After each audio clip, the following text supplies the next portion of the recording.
साल था 1947।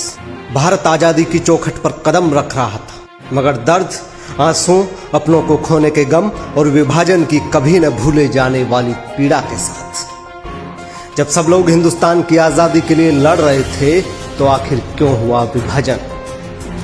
1905 के बंगाल विभाजन का श्यामा प्रसाद मुखर्जी ने समर्थन किया था और जिन्ना की मुस्लिम लीग के लिए ऐसा ही समर्थन तो हौसला था।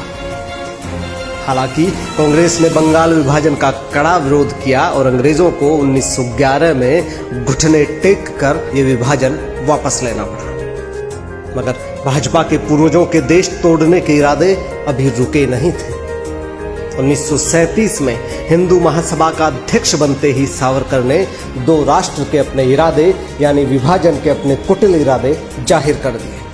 उधर जिन्ना और मुस्लिम लीग तो हिंदुस्तान को तोड़ने की ताक में थे ही और उनके विभाजन के सिद्धांत को सावरकर, श्यामा प्रसाद मुखर्जी जैसे भाजपा के पूर्वजों का पुरजोर समर्थन भी मिल रहा था। 1943 में सावरकर ने प्रेस कॉन्फ्रेंस करके विभाजन वाली जिन्ना की मांग का समर्थन कर दिया। जिन्ना और सावरकर की जुगलबंदी को बयां करने के लिए बाबा साहेब अम्बेडकर का एक कथन काफी है।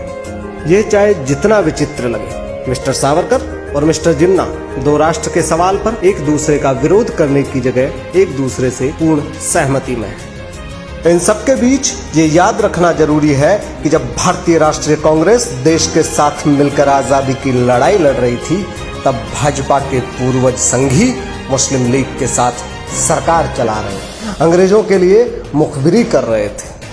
अगर कांग्रेस नहीं होती तो ये लोग देश को आजाद नहीं होने देते।